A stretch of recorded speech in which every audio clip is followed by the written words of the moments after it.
сябры, кнопочку мы там включили, так что все уже начало транслироваться. Такие часы солнцестояния, вот этого перехода, нават страшно промовлять некие слова, как не потратить не те космичные ритмы, кому я одразу передам слово Ирине Дубенецкой, и она будет уже шаманить и рассказывать, и створать настрой, а мы будем уже потраплять. Добре, ти ж заставайся тут сидіти. Так. Хотите. І так само перед тим, як ми почнемо, у нас буде некалькі блоків у сьогоднішній гутарці.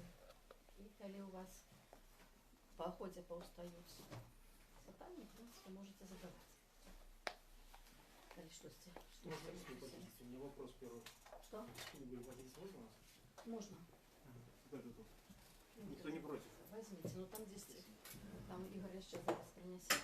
Да, постарайтесь улотковаться. Можно на подлогу сядайте, как мы стояли, ты если поздно пришел. Вот тут же ж можно. Там есть еще одно кресло, есть еще. Сергей, Андрей, там еще одно кресло есть. Тому улотковывайтесь зручно.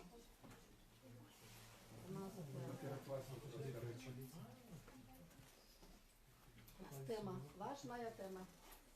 Такая ось космічна, святочная. І тому треба, аби всі себе відчували максимально комфортно. Ну, ось, як ми казали в нашому анонсі, коляди – це однозначно саме улюблене свято заходнього світу. Всієї заходньої цивілізації. І наша з вами задача висвітлити чому. При тим треба одразу відзначити, зробити одну таку ось оговорку, що для тих з вас, хто був вигодований мінімум 2 поколеннями совєтських людей, і, ну, відповідно, совєтською системою, частка цього свята була перенесена на Новий год. І тому для совєтського чоловіка саме улюблене свято – це Новий год. Новый год бере на себе некоторые функции коляду, але, безумовно, далеко не все. Что отбывается на коляды? Валентин, сідайте і будем уже розмовляти. Что давайте больше не бегать. На коляды завершается нещастя, якое починається дзядовським часом, коли паводле таких старожитних уявленняў, якія, як мы ведаем, нікуды не дзяюцца з прыходам новых уяўленняў, а толькі займаюць іншае месца у агульнай прасторы карціны свету, сонца сыходзіць у ніжні свет. Каляды, вот насамрэч каляды паводле сваёй канцэпцыі адбываюцца сёння, а не 25 снежня. Каляды – это, по сутнасці, это супадае з днём зімовага сонцастаяння або зімовага сонцавароту. Чаму каляды перапаўзлі на 25-го? Таму што гэта рымская традыцыя. Рым вельмі не любіў некіх рухомых святаў, а сонцастаяння яны могуць быць 21-го, 22-го, яны могуць пераходзіць, і таму сонцастаянні былі прыпісаныя зімовыя до 25 снежня і летнія до 25 чэрвеня. Ну і раўнадзенства, адпаведна, до 21 сакавіка і верасня. Але ідэя тая самая. І што адбываецца вось у гэты час? У гэты час, у часе зімовага сонцаварота, як мінімум, прыходзіць новы час пабольшання святла. То есть сонца пераходзіць на дыр, пераходзіць самы ніжні пункт, год пераходзіць свой самы ніжні пункт і ідзе наверх. Значит, такім чынам гэта нараджэнне новага часу. Гэта нараджэнне новага свету. І нараджэнне сонца, якое адзначалася ў некаторых старажытных традыцыях менавіта на зімовы сонцаварот, не ва ўсіх, але вельмі многіх, у 4 стагоддзі транслявалася і на хрысціянскую традыцыю. Заходні свет, як мы ведаем, еўрапейскі свет, быў сфармаваны хрысціянствам. і хрысціянствам менавіта ў сваёй форме, якая паўстала ў 4 стагоддзі, а не раней, у 4 і пасля. Таму з хрысціянскага пункту гледжання, з літургічнага пункту гледжання, каляда это досыць маладое свята. Каляды не святкаваліся ў 1, 2 і 3 стагоддзях нашай эры. Цэнтральнымі святамі хрысціянскага года, апроч Вялікадня, нерухомымі святамі былі богаз'яўленне, альбо па-беларуску вадохрышча, так, на 6 студня, і яшчэ адно богаз'яўленне, альбо перамяненне, па-нашаму спас, так, на 6 жніўня. Былі два асноўныя пункты года, якія як бы цэнтравалі год паміж сабой. Аднак у 4 стагоддзі прыходзіць гэтая традыцыя сінкрэтызаваць ідэю нараджэння Хрыста з нараджэннем сонца, з нараджэннем новага часу, з нараджэннем новага свету. І гэта сінкрэтызацыя адбылася вельмі паспяхова, таму што вот гэтая калядная ідэя нараджэння Хрыста, якая закладзена яшчэ ў першатэксце хрысціянства ў Новым Запавеце, бо так полюбіў Бог свет, што сына свайго адзінароднага аддаў, каб кожны, хто верыць у яго, не загінуў, але меў жыццё вечнае. І вот за гэтай фразаю стаіць якраз, мусіць, асноўная канцэпцыя калядаў. Сын адзінародны, значыцца, вот боства уцелаўляецца. Бог прыходзіць на зямлю, Бог нараджаецца, Бог прыходзіць на зямлю у чалавечым абліччы. Прычым, як мы ведаем ужо ў хрысціянскай традыцыі, гэта не проста ў чалавечым абліччы, а малым дзіцёнкам. Што цягне за сабою сваю вельмі вялікую, вельмі значную традыцыю разумення адказнасці чалавека, даверу, што звязана з малым дзіцём, вот это яшчэ чыстай радасці, якой нясе малое дзіця. І яшчэ таксама паводле евангельскай традыцыі месца, якое Бог займае ў чалавечым свеце, у чалавечым разуменні. Як мы памятаем, калі прыйшоў час Марыі нараджаць, то у Бэтлееме не было места у Гасподзе. І давялося нараджаць, дзе давялося. Так? А чаму не было места ў Гасподзе? Все занята. Нема месца. Нема у чалавечай звычайнай чалавечай прасторы, для Бога няма месца. Бог прыходзіць у гэтую прастору на гвалт, врываючыся туды. І чаму он туды прыходзіць? Чаму туды врываецца? Таму што мы чуем, як бы так полюбіў Бог свет. І вось гэта ідэальны момант супадзення нараджэння і стварэння. Нараджэння чалавека, нараджэння свету, нараджэння боства, нараджэння часу. Адна з асноўных рэлігійных канцэпцый хрысціянства – это менавіта інкарнацыя. Это боства робіцца чалавекам, слова стаецца целам. То есть інкарнацыя, уцелаўленне. Але уцелаўленне гэта, як яно звязваецца з гэтай ідэяю нараджэння новага часу праз нараджэнне святла, уцелаўленне гэта таксама нараджэнне, гэта стварэнне свету. Адкуль увогуле нараджаецца свет? І от каляды гэта ідэальны момант таксама, калі мы можам разважаць увогуле, чаму свет ствараецца у традыцыйным мысленні. Так? Навошта Бог стварае свет? Навошта боства, скажем так, это будзе больш шырока, больш усеабдымна, навошта боства стварае свет? Мы прасочваем гэту традыцыю ў самых розных культурах, у самых-самых розных канцэпцыях, але яна звычайна все роўна зводзіцца да адной галоўнай думкі. З жадання, памкнення, ідэя нараджае энергію, то есть жаданне параджае энергію, энергія прыводзіць да ўцелаўлення, да рэалізацыі. Першае жаданне – гэта самапазнанне. Першае жаданне як самапазнанне стварае неабходнасць, як пазнаць сябе. Як можна пазнаць сябе? Як можна пазнаць сябе, калі ты ўсё, калі ты адзіны, калі ты сам сабой. І гэтая думка прайграецца на ўзроўні чалавечым, на ўзроўні сусветным і на ўзроўні боскім. Як пазнаць сябе, калі ты ёсць вот тое, што ты ёсць. І вот гэта жаданне самапазнання нараджае энергію, якая змушае стварыць свой адбітак. Пазнаць сябе ў сваім адбітку. І адбіткам ёсць стварэнне свету. Стварэнне свету І галоўная матывацыя такім чынам стварэння свету гэта боскае самапазнанне, боскае самапашырэнне. І, калі хочаце, развіццё. З чалавекам адбываецца тое самае. То есть чалавек пазнае сябе, ствараючы свет вакол сябе. І все, што ён бачыць у гэтым свеце, ёсць ягонымі адбіткамі. Тое, што яму падабаецца, ёсць тым, што ён распазнае ў сабе і прымае ў сабе, тое, што яму не падабаецца, ён распазнае ў сабе і не прымае ў сабе і так далей. Ну, гэта абсалютна асобная тэма, якую мы зараз не будзем чапаць. І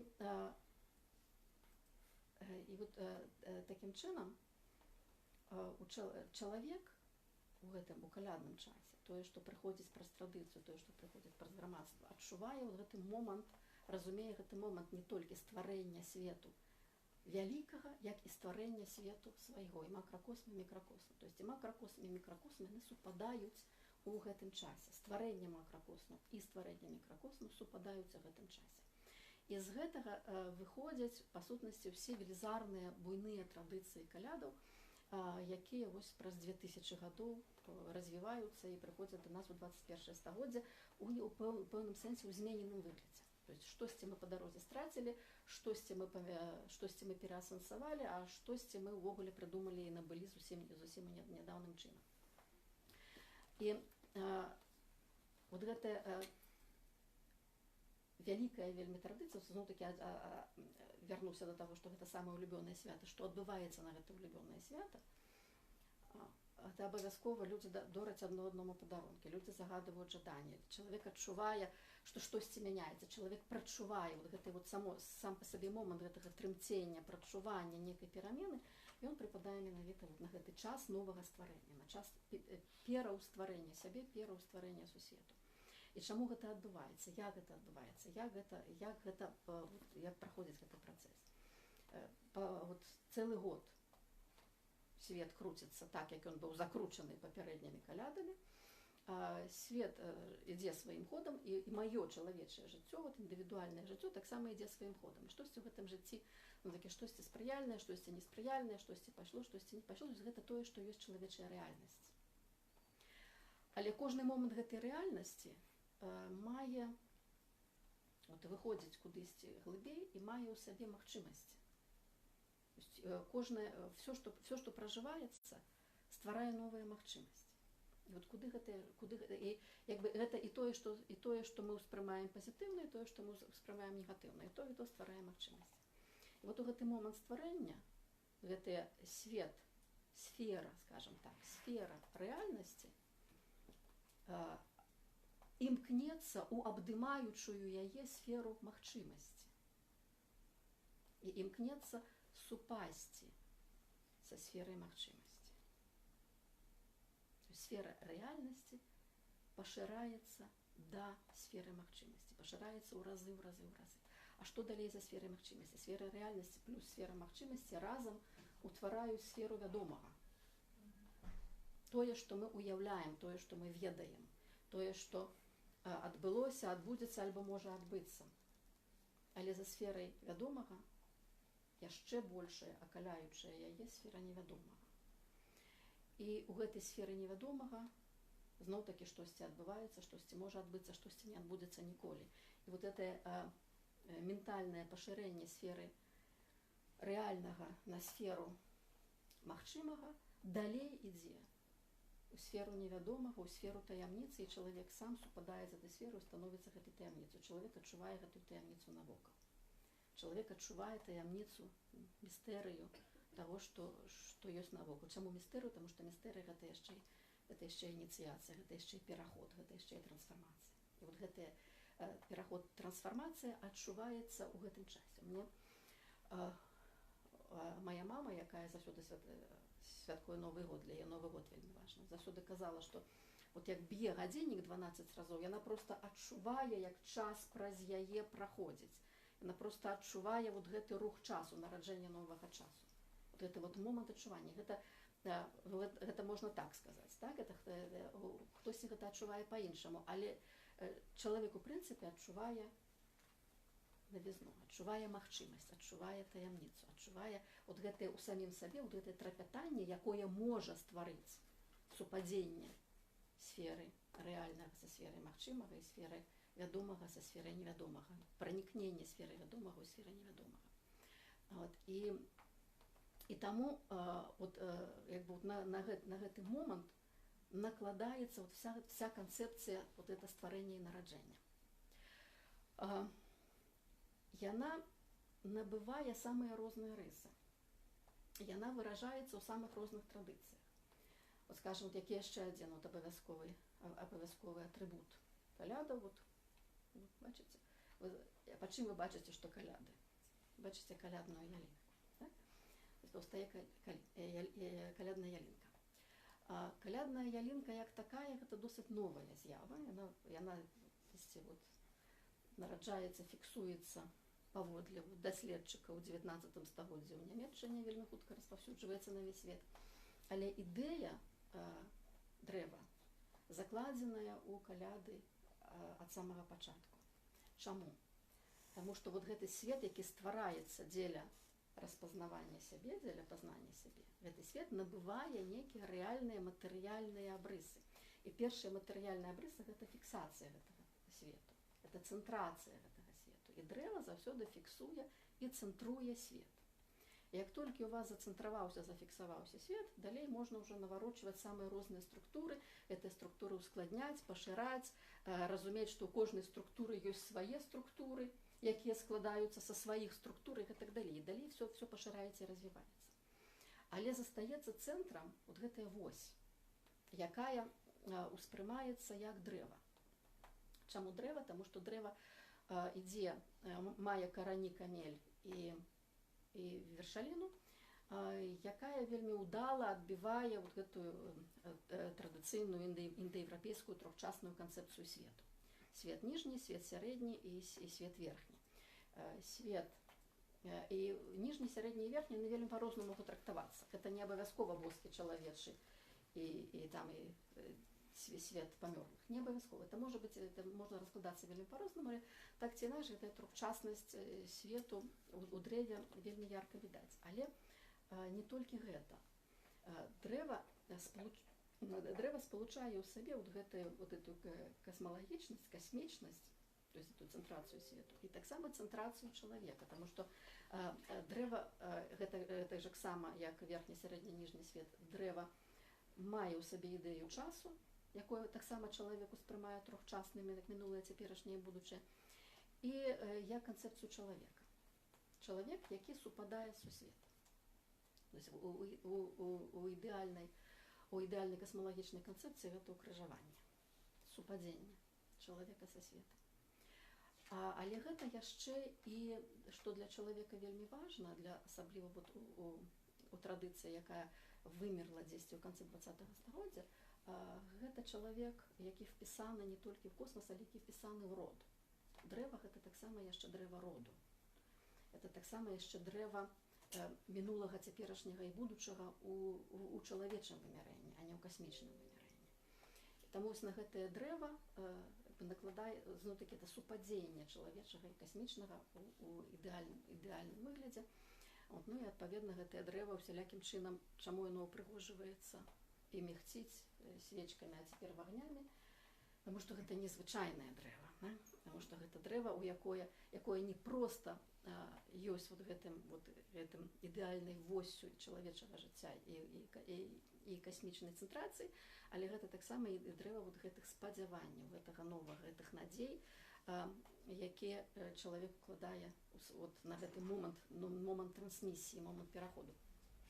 Ну, адпаведна, падарункі пад ялінку – гэта вельмі лагічная, натуральная рэч, так? Падарункі пад ялінку. Адкуль бяруцца падарункі яшчэ пад ялінку? І гэта тое самае, чаго чалавек звычайна хоча, зычыць адно аднаму на каляды. Можа, ахвяраванне продкам? Дадам. Відаць, не. Відаць, ахвяраванні продкам у ялінку не закладаюцца. Ахвяраванні продкам закладаюцца хіба ў канцэпцыі куцці. Там это ёсць. У саму ялінку продкі там прысутныя, бо гэта дрэва роду, так? Продкі там ёсць, все роўна. Жыцця Гэта хутчэй на будучае жыццё. Это хутчэй на будучае жыццё. І чаму гэта важна на будучае жыццё? Таму што, глядзіце, гэта зноў закладаецца ў тую самую абсалютна канцэпцыю стварэння свету. Дакладна ў тую самую, дакладна, это фрактальная структура, дзе ў кожным малым фрагменце праяўляецца вся асноўная вялікая канцэпцыя. Які малы фрагмент? Чалавек, чаго ён зычыць сабе і іншым, каб далей было лепш, чым цяпер. Так? Значыць, вот штосьці там, ну і уже там пачынаецца, это уже фантазія, як у каго працуе, альбо традыцыя, як у нас там дзесьці глядзела нейкі там Новы год па тэлевізоры, не глядзела, але чуваць было Новы год па тэлевізоры, і там штосьці жыць, і з такім імпэтам, і, конечно, здароўе. Да, конечно, і вот гучыць это так просто вульгарна, банальна, але вот это пажаданне здароўя, там это натуральная рэч. І вот чаму яно ідзе, каб далей было лепш, чым цяпер. А чаму яно лепш? Што такое лепш? Вот гэта тое самае пашырэнне са сферы рэальнага у сферу магчымага, са сферы магчымага у сферу пажаданага, са сферы пажаданага у сферу невядомага. То есть вот гэта тое самае стварэнне свету, это пашырэнне сябе, это паляпшэнне сябе, это павелічэнне сябе, это зноў як бы захоп, адпаведна стварэнне вакол сябе новай тэрыторыі, новай прасторы ментальнай і рэальнай, матэрыяльнай. Таму гэта таксама яно адно в адно ідзе. І от тое, што гэтае дрэва, ялінка ёсць вельмі важным атрыбутам каляда, мы гэта бачым у беларускім фальклоры. Тут важна адразу агаварыцца, што беларускі фальклор і, скажем, увогуле еўрапейскі фальклор гэта не адно і тое ж. У еўрапейскім фальклоры, дзе запісы пачыналіся, там, скажем, іспанскія, ангельскія запісы, пачаліся запісы фальклору, метадычныя, мэтанакіраваныя зборы фальклору пачаліся вельмі рана, пачаліся ў сярэднявечча, а беларускія пачаліся ў 19 стагоддзі толькі. Я бы не пагадзіўся, там хутчэй, там тут же, здаецца, Русецкі, ён з 17 стагоддзя. Добра. Один чалавек, так? Один чалавек. Чым это адрозніваецца? Чым это адрозніваецца? То есть, скажем, энтузіасты могуць быць у Іспаніі і Брытанія, гэта як пад каралеўскай егідаю. Это экспедыцыі. То есть гэта тое, што потым публікуецца, выдаецца і зафіксоўваецца. Так? У Беларусі метадычна, ну што это увогуле канцэпцыю збору фальклору это Шэйн робіць. Так? Але гэта пакуль адкінем. І вот не гледзячы на тое, што беларускі фальклор запісваецца толькі ад 19 стагоддзя, это накіравана, а еўрапейскі мы маем ад 12-13 стагоддзя запіс. Толькі ў беларускім фальклоры мы бачым поўны каляндарны цыкл індаеўрапейскай традыцыі. Што у нас захавалася ад 12-13 стагоддзя іспанскага і ангельскага? Самый старажытны пласт – это баллады. Это баллады, это чалавечы свет. Касмічны свет – не. Касмічны свет траціцца ў гэтых стагоддзях, але адзіны касмалагічны пункт, адзіны пункт году, які пражывае, які мы маем запіс ад 11 стагоддзя да гэтага часу, это каляды.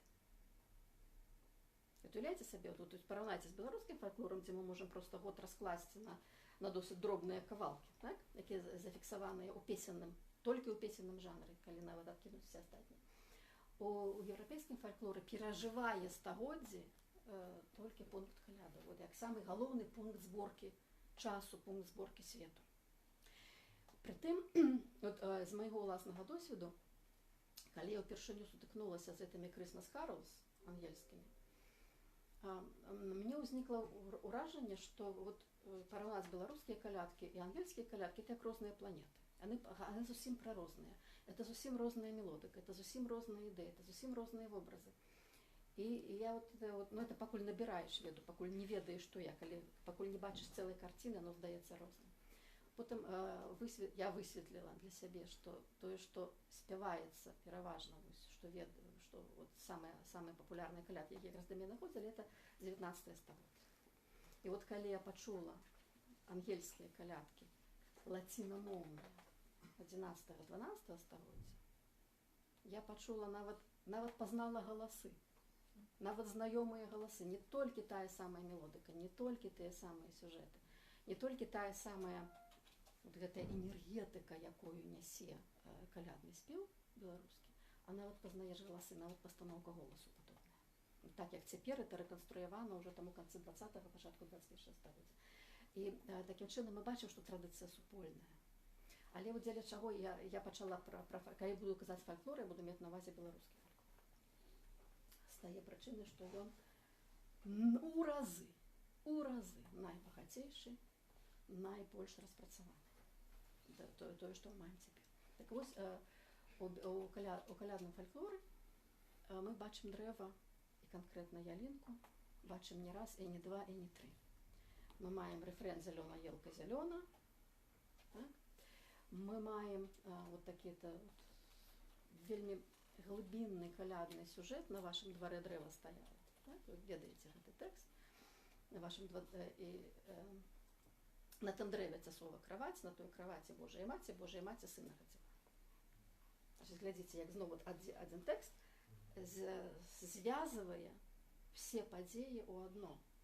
Значит, гэта центр свету это я, это мой двор, вот этот двор, на этом центре свету стоит дрэва, и тут у гэтым центре свету адбываецца новае нараджэнне свету.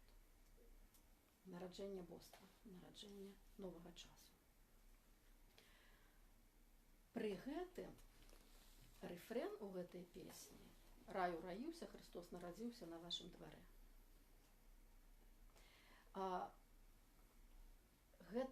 І вот гэтая тэма того, что все, что адбываецца, вот все вялікія падзеі, вот это нараджэнне боства, нараджэнне Христа, стварэнне свету адбываецца тут, цяпер і з табой.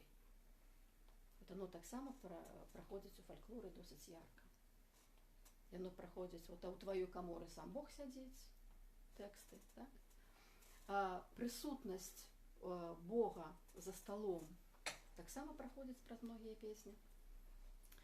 І вот тое, што рай ураіўся, рай адбываецца тут, Христос нараджаецца тут, на тваім двары. То есть гэта вельмі істотны момант. Гэта вельмі істотна разуменне, якое патрапляе ў гэту традыцыю, тое, што все падзеі, якія адбываюцца на каляды, все падзеі гэта па сутнасці адна першая падзея, якая раскладаецца на многа розных праяваў. На праяву ў індывідуальным свеце, на праяву ў сацыяльным свеце, на праяву у агракультурным свеце, на праяву ў космосе. То есть все, якое бы вымярэнне вы не взяли, яно все роўна выходзіць сюды на гэтую же самую рэч. І такім чынам вот гэта адбываецца суналаджанасць чалавека з усімі астатнімі сферамі. З іншым чалавекам, з родам, з сусветам, з Богам. Гэта синхронізацыя, так, гэта поўная синхронізацыя. Так. І гэта поўнае суладдзе. І вот гэта вельмі важна. І гэта, вот гэтых пунктаў суладдзя можна знайсці па годзе раскіданых некалькі.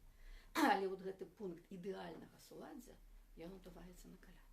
І таму на каляды, вот, як бы все самае важнае, все самае галоўнае, все самае сакральнае адбываецца менавіта на каляды. І у Евангеліі мы бачым дзве традыцыі нараджэння Ісуса, адна ў Мацвея, адна ў Лукі. Калі не казаць пра трэцюю традыцыю Яна, якую я ўжо зачапіла, пра інкарнацыю, уцелаўленне слова. Але вот на прыход Ісуса малым дзіцёнкам по-рознаму расказваецца ў Лукі і ў Мацвея, і што робіць з гэтымі еўрапейская традыцыя, яна сінкрэтызуе гэтыя дзве гісторыі. У Мацвея да маленькага Ісуса прыходзяць тры мудрацы з усходу. падарункамі. І вот яшчэ адзін момант падарункаў, які таксама транслюецца у падарунках пад каляднай ялінкай. Толькі 3 мудрацы з усходу, і вот яны дораць Ісусу золата, ладан і смірну, што у Мацвеевай канцэпцыі мае вельмі канкрэтнае значэнне. Золата – гэта падарунак каралеўскі, то есть дзіцёнку як каралю нованароджанаму. Ладан – гэта як першасвятару, то есть нованароджанае дзіця першасвятары Смірну, як ахвяры, як таму, хто памрэ. І вот гэтыя 3 моманты сыходзяцца в адзін. Пра смерць мы яшчэ асобна, калі я забудуся, вы мне нагадаеце, калі я забудуся сказаць пра смерць на каляды. І сама па сабе гэта вельмі загадкавая гісторыя, якую таксама даследуюць многія і доўга. Чаму она загадкавая? Таму што у ёй ёсць як бы некае несупадзенне. Бо мудрацы былі з усходу. Значит, уяўляйце сабе, вот мы тут дзесьці мы з вами знаходзімся, і дзесьці на ўсходзе штосьці адбылося. І вот тыя, хто былі на ўсходзе, яны пабачылі зорку на ўсходзе і прыйшлі да нас. Так? Вот гэтая вот праблема гэтай зоркі, она хвалюе, вярэдзіць чалавечы розум вельмі доўга. Я зараз на гэтым спыняцца не буду, бо гэта будзе асобная гутарка зусім. Але вот гэтыя яны прыйшлі з усходу на ўсход. Вот пакуль што гэтага нам дастаткова. Значит, зноў, куды мы патрапляем? Мы патрапляем на той самы твой двор. Так? Мы патрапляем у той самы адзіны нерухомы, нязменны цэнтр свету. Яны ідуць, праходзяць вялікую дарогу дзеля таго, каб патрапіць туды, адкуль яны выходзяць. Тое, што робіць кожны чалавек, тое, што адбывае, тое, чым адбываецца чалавечае жыццё. Это вялікая дарога, это працэс, это вялікая дарога, каб патрапіць куды, патрапіць да сябе. У дадзеным выпадку мы патрапляем з усходу на ўсход. Ёсць таксама многа фальклорных тэкстаў, якія пра гэта гавораць. Вот адна вот што згадваецца сходу: у небе зорачкі засвяціліся, прыйшлі мудрацы, пакланіліся. Зорачкі, зорачак робіцца многа. І зорачкі засвяціліся, паглядзіце, гэтая зорка, чаму на калядную ялінку ставяць зорку? Это тая самая тут у нас зоркі. Няма чаму у нас тут няма зоркі, таму што нам пяціканечная навагодняя савецкая зорка перабіла вобраз этой каляднай зоркі, якая ставілася на ялінку першапачаткова. Семикутковая. Што? Семикутковая. 6, звычайна. Не 6, это иудейская традиция. Калядная, звычайна, калядная ялінка, звычайна, 6-канцовая. 5 и 7, 6. Але добра, мы зараз это і 5-канцовая. Так, она сапраўды, это абсолютно іншая тэма. Мы пакуль што яе пакінем. Цікава, якую ставіць? Можете 5-канцовую спокойно. Можна, да? Можна спокойно. А може одну? 4? Хочете 4? Можно. Географично. Можна 4 так само. 4 тут после. 4 так само добре. В этом можна задачку ми ставимо за усходи. 4 добре. Я Это цяпер, ну вот і задумаюсь. гэта традыцыя ставіць наверх гэтай ялінкі зорку пратрывала до конца 20-го стагоддзя.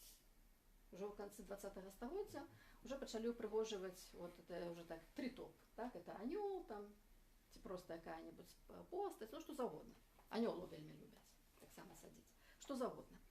Але першая ідэя гэта зорка. І гэтая зорка прыходзіць вот у гэтую абсалютна касмалагічную канцэпцыю калядаў, прыходзіць вот з хрысціянскай традыцыі, з евангельскай традыцыі. То есть зноў дзе традыцыі змешваюцца у адну, і мы ставім калядную зорку, бо гэта зорка, якая прыводзіць з усходу на ўсход, якая пазначае свету, якая сігналіць свету, транслюе свету нараджэнне, новае стварэнне, прыход боства, інкарнацыю.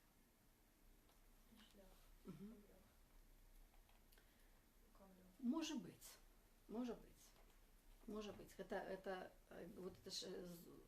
Это праводная зорка, она так само там ёсць, бо яна паказвае шлях мудрацам.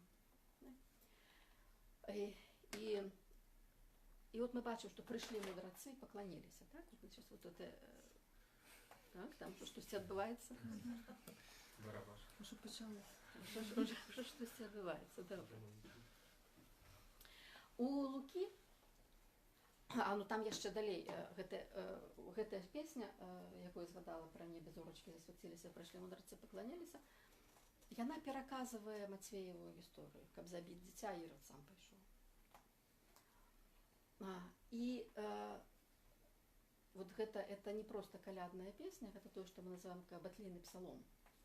Так, это вот, значит, это яшчэ адна з тутэйшых калядных традыцый, это батлейкі. Что такое батлейка? Это той самый трохчасны свет, дзе на трох паверхах батлейкі адбываюцца розныя рэчы. І дзе вось у адной гэтай скрыні якраз адбываецца і нараджэнне, свет нараджаецца, свет прайграецца і так далей. Ну, батлейка это зноў будзе асобная тэма. У Лукі сюжэт зусім іншы. У Лукі пастушкі на полі пасвілі авечак, і да іх прыходзяць анёлы і даюць ім знак, што вот народжаныя у жолабе ляжыць. Яны ідуць і кланяюцца. І гэтыя абедзве традыцыі мудрацоў і жолаба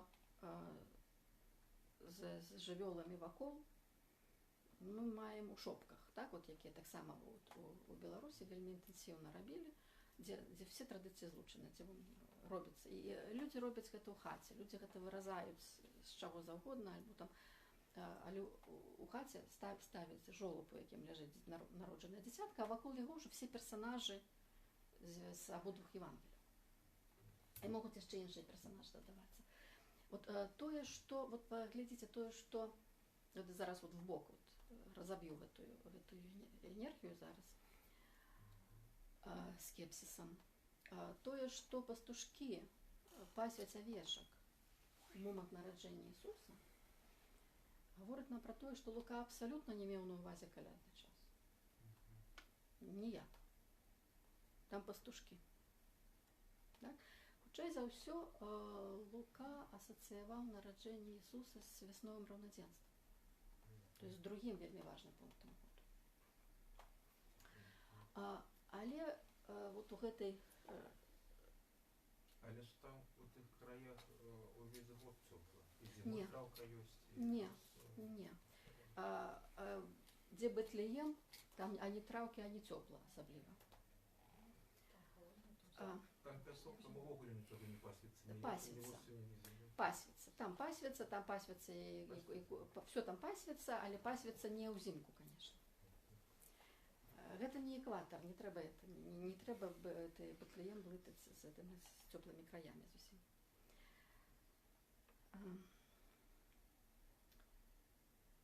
І вот гэтая шматстагоддзевая і па сутнасці 2000-годдзевая, практычна 2000-годдзевая традыцыя зводзіць все разам, зводзіць все ў адно. І таму звычайна чалавеку вельмі цяжка разблытаць гэты калядны вузел, таму што ніводнае свята, ніводны момант мы не маем такога багацця традыцый. Мы не маем такой вялікай колькасці гісторыяў.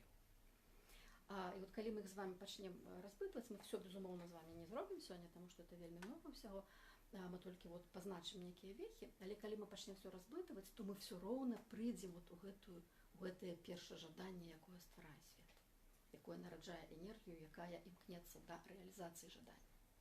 То есть мы все роўна прыходзім туды. І вакол традыцыяў калядаў, скажем, што перажыло традыцыю, што засталося ад салярна-касмалагічнай, прайшло праз хрысціянскую і дайшло да нашага часу. Якія традыцыі па Европе. Ну, калі вы мне не хочаце сказаць, мы это уже так больш-менш не мачалі, так? Потому что вы это ведаеце. Дед Мороз, это потым мы яго адкладзем, ёсць штосьці важнейшае, так? Зараз крышачку. І ён не прыходзіць як я сфармулявала, ад праковетнага часу касмаганічнай традыцыі праз хрысціянства і да нашага часу. То есть як бы вот як мы з вами тады казалі на занятках, ад дапісьмовай, пісьмовай, постпісьмовай, якое праходзіць все тры этапы. Ваш Дед Мороз гэта не праходзяць з першага этапу. Так? А на все 3 этапы у нас застаецца вот гэтае тое, што па-беларуску называецца куцця. Так? Застаецца святочная вячэра. Застаецца святочная ежа. І вот гэтая вячэра напярэдадні калядаў, значыць, это, адпаведна, это 24 снежня, незалежна ад календару. Вы не павінны блытацца з юліанскім календарамі. У юліанскім календары гэта таксама каляда 25 снежня. Проста яны адбываюцца в іншым часе. У наступным стагоддзі яны ўжо на 2 тыдні адыдуць ад афіцыйнага, ад трапічнага году. Но гэта нас не тычыцца, это все роўна дата тая самая рымская. Дата, у даце закладзена ідэя зімовага сонцавароту. І вот напярэдадні, як у нас называюць гэты момант, это вячэру, момант з 24 на 25, это мы называем святы вечар. Так? І мы гэты святы вечар, мы гэта маем таксама ў вельмі многіх тэкстах, гэта рэфрэн калядак многіх. Вот мы зусім нядаўна з вами, я пачала тым, што мы на дзяды, на восеньскія дзяды пачынаецца гэты сыход сонца в іншы свет, пачынаецца міжчассе, там таксама куцця, так? Там таксама вот гэты момант вечара. І яго святым вечарам называе еўрапейская традыцыя. Кельцкая традыцыя, якая прыйшла ў выглядзе вот гэтае шкоцкага Хэллоуін, так? Святы вечар, ці вечар святых, калі хочаце. У нашай традыцыі святы вечар гэта гэты вечар. Гэта момант перад 25-м. Это вот, паведна, гэта начное свята. Чаму оно начное? Зноў это тыя самыя зорачкі, тыя самыя зоркі, вот зноў супадаюць усе традыцыі, якія праходзяць праз усе этапы развіцця чалавецтва, супадаюць традыцыі пачатку ў цемры, нараджэння ў ночы. То есть спачатку ноч, потым дзень, і быў вечар, і была раніца, дзень адзін. Так? Тое, што дзень пачынаецца з вечара, дзень пачынаецца з зорак. Вот гэты новы час пачынаецца у цемры. Чаму ў цемры? Таму што цемра большая за святло, цемра атуляе святло, хаос большы за космас, сфера невядомага большая за сферу вядомага, сфера магчымасцей большая за сферу рэальнасці. І вот гэты пачатак, ён адбываецца дзесьці якраз там, у гэтай сферы невядомага, у сферы таямнічага. Там запальваюцца зоркі. І адбываецца самая галоўная вячэра года, якая зноў-такі, вот яна, як адно само каляднае дрэва, збірае разам не толькі весь там сям'ю сяброў, збірае род і збірае весь свет. І гэтая вячэра мае на мэце некалькі розных рэчаў. Адна з якіх, адна з самых важных, гэта даць гэтаму нараджэнню, таму, што цяпер нараджаецца, даць той выгляд, тую форму, якая пажаданая. То зноў-такі з рэальнага перайсці ў магчымае. Як это адбываецца? Адбываецца это вельмі проста. Так? Значыць, колькі страваў на калядную вячэру? На куццю? 12. 12. Не 7 і не 10. 12. Чаму 12? 12 месяцаў. Як самае простае. 12 мы можам таксама раскладаць вельмі шмат на што. Это у нас сакральная месапатамская лічба 12. Але 12 месяцаў. Кожная страва з гэтых 12 пазначае адзін з месяцаў. І з гэтых страваў, скажам, у беларускай традыцыі вельмі многія прапісаныя, якія канкрэтна стравы робяцца. Но гэта таксама можна адкласці. Адзінае, мы пакуль што пакінем адзіную прапісаную страву, якая не ўваходзіць у гэтую 12-ку, это сама куцця. Куцця засталася у Европе ў тым ці іншым выглядзе. У Брытаніі яна трансфармавалася ў калядны пудынг. То есть гэта той самы пірог, але ён варыцца ў вадзе. Но гэта тая самая рэч. У беларускай традыцыі уже дзесьці вось на мяжы 19-20 стагоддзя пшанічная куцця саступіла месца іншым крупам. Ідэя самая такая, больш старая ідэя, гэта пшанічная куцця. Ну гэта зноў-такі гэта не істотна, таму што гэта ўжо гэта як бы дэталі мы адкладзем. Гэта дар зямлі, вот тое, што дадзена зямлёю і вырашчана чалавекам. Тое, што зноў-такі злучае разам чалавека і свет. І гэтая куцця гатуецца, упрыгожваецца, там абсалоджваецца, дзеля чаго кладзем разынкі, там мёд і ўсё астатняе, дзеля супадзення рэальнага з магчымым. Дзеля ўваходу той самай магчымай, дзеля таго, каб тое, што мы закручваем цяпер, той новы год таго нашага пашырэння, паляпшэння, уваходу ў новыя магчымасці і уваходу ў таямніцу, дзеля таго, каб гэты свет адбыўся. Адбыўся такім, якім мы яго хочам, а не такім, якім мы яго не хочам. Таму што яшчэ раз памятаем, што магчымасці ёсць і тыя, якія мы хочам, і тыя, якія мы не хочам. Значыць, мы робім гэта багатым і салодкім. Прычым, сама канцэпцыя свята, она таксама больш складаная. Вот гэта самая галоўная вячэра года, якая складаецца з 12 страў, большасць з якіх прапісаныя. Ёсць цэлы шэраг рытуалаў, як гэтая вячэра робіцца. Дарэчы, у багатых дамах 12 страў гэта, конечно, не рэч. І заместа 12 страў мы робім 12 перамен. Так? У Радзівілаўскім доме мы маем яшчэ гэтыя яшчэ сервізы са знакамі задыяка, і кожная перамена вот ідзе на сваіх знаках, на сваім месяцы выязджае. Так? Але гэтая 12-ка тое самае, мы закладаем тое, якім будзе гэты год, што гэты год будзе гарманічным, он будзе з 12 месяцаў, у яго все будзе адно пасля другога, будзе зіма, вясна, лета і восень, все ў ім будзе ў парадку, будзе лад. Будзе лад, гэта самае важнае. І вот гэта сама па сабе складаная рэч, у якую там вельмі шмат чаго адбываецца ў беларускай традыцыі на калядную вячэру, але калядная вячэра гэта толькі частка ўсёй каляднай структуры. Таму што як трохчасны свет, гэта трохчасная калядная свята.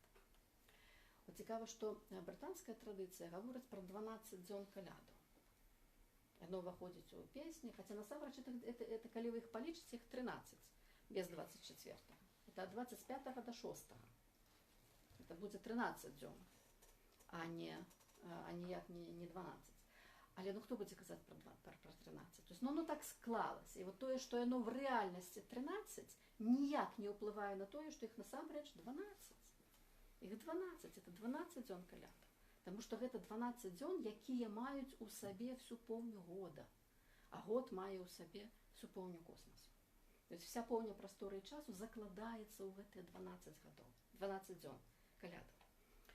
У нашай традыцыі мы не гаворым пра 12 дзён калядаў, але вельмі выразна у нас ёсць 3 куцці. То есть гэтае свята складаецца з 3 куццёўя, так бы мовіць. Гэта куцця калядная, якая вось у ноч з 24 на 25. Другая калі? 31. Другая з 31 на 1, і третя на 6. На 6. З 5 на 6. 6 это апошні дзень. Вадохрышча 6. Паведна святкуецца яно напярэдадні. Там, зноў-такі, антрапалагічную традыцыю я зараз не буду разглядаць, чаму гэтыя куцці ёсць першая постная, багатая альбо шчодрая і галодная. Так, як бы вот ідзе мінус плюс мінус. То есть вот гэтае самае, это цікавы момант, і таксама павінны яго неяк вот асэнсаваць, што самая галоўная вячэра года постная. Вот вся раскоша заколотых кабанчыкаў будзе 25-го. 25 снежня. Я кажу пра гэтую ось. Пра галодныя. Іх 3 куцці. Самае важнае з іх... А 24-го што? А 24-го это 12 страваў. Вот про якую я казала, якія прапісаныя амаль усе ў беларускай традыцыі. А потым 25-го зноў. 25-го это вялікае свята, это ўжо нараджэнне. То есть свет ужо нарадзіўся, і вы яго святкуеце. І вы ўкладаеце вот всю сваю радасць, любоў, гэта свята, гэта ўжо пайшло, это алкаголь, гэта мяса, гэта все, што завгодна. Так, это радасць. 24-го? Не. 24-го гэта момант, вот гэты момант прачування, гэта момант гэтага трымцення перад нараджэннем. Гэта постная куцця. Гэта момант, калі яно вось-вось зараз адбудзецца, яно вось-вось адбудзецца. І яно адбываецца, вот гэты момант, які адбываецца, ён вот так вот, ён мякка, незаўважна, вот яго не было, і вось яно ўжо ёсць. Ой, мы не любілі дзецьмі. Куцю? Постну. Куцю. Ой, А вас не свято, смачно, вас, конечно, свято було. вось, вас не смачно кормили. Бо, конечно, гэта і Радзівілаўская вячэра на 12 перамен постная. Я ж і Ну, просто не можу Радзівіла смачно це зробити. було. Маку. Яна І вельмі постну, смачна. нічого. Яна вельмі смачная. А як люди вегетаріанство все життя? Яна вельмі смачная. Это вельмі, это, Можна? ну, зноў такі, калі хочаце, мы потым асобна паговорым, што мы ели. Што мы ели і што мы пілі. Таму што мы пілі, мы можам яшчэ згадаць вот гэты сакральны напой, які ад збітня старажытнага трансфармуецца ў крупнік альбо ў жыжаль, які канкрэтна каляднік, які таксама гэта традыцыя развіваецца, і ў традыцыі самага развітага выгляду мы маем традыцыю некалькі разоў на год вот гэтага жыжалю, так, вот той, што сакральны крупнік, які адрозніваецца адзін ад аднаго колькасцю зёлак і спецый. Ну і вот это ўжо на каляды, это ўжо радзівілаўскі размах, это 12 зёлак, 12 спецый. Збіцень – это напой з мёдам, зёлкамі і спецыямі, а крупнік жыжаль – это туды яшчэ алкаголь. То есть адзін напой безалкагольны, адзін алкагольны. Але і той калядны. Але это рознага часу. Моцны алкаголь, як мы ведаем, он ад 17 стагоддзя толькі ў нас ужываецца. Вось. І традыцыя вот гэтага сакральнага напою, якая мяняецца цягам стагоддзя, ну, в прынцыпе, з збітня, які мусіць быць на каляды, пераходзіць у алкагольны напой. Ну, гэта, знаете, калі вы хочаце, мы потым асобна пра гэта паговорым, пра тое, што есть, што піць, што... Это у нас зараз з вами не галоўная задача. І зноў-такі у нашых тэкстах, фальклорных тэкстах, мы гэта маем. Вот галоўны рэфрэн, адзін з самых пашыраных рэфрэнаў калядак – «Добрый вечер табе». Так? «Добрый вечер табе, пані гаспадар». И вот мы маем этот текст, где придут до тебя три празднички в гости. Вот они все аккуратно прописываются. Першее свято – Божие раджение. Другое свято – Святое Василия, это Новый год. Так? Потому что першего – это Святый Базиль в христианской традиции. Базиль 4 столетия, который. И третье свято – Святого Водохреща. Вот они все три. І ось тут, от свято Водохреща, яно, от це третя куця, яка голодна, і вона знов постна, так? Тільки вона вже називається не постна, з тим, як не блитать дві різні назви. І вона не має у себе 12 страв, але це так само свято. І от це свято, якое, як я вам сказала на початку, в раннім християнстві, християнство до 4 століття було центром, було головним святом, і воно сходить на другий план, але воно завершає собою в цей колядний цикл. И вот розница, скажем, это вот космологичная, светоуявленчая розница до 4 століття, після 4 століття, велизарная, куди зміщається акцент. Потому что акцент раннего християнства. Народження, ви бачите, вот там, коли народився, де народився, але у цей момент, це момент хросту, відповідно, початку місії, і той момент, коли небо відкривається, і коли голос Божий чуваць, і коли Дух Святий опускається. Вот это момент народження святого. Вось момент, коли старое закончилось і новое почалось. І вот гэта основний момент. І літургічно вони засталися у таким самым літургічним порядку. Свято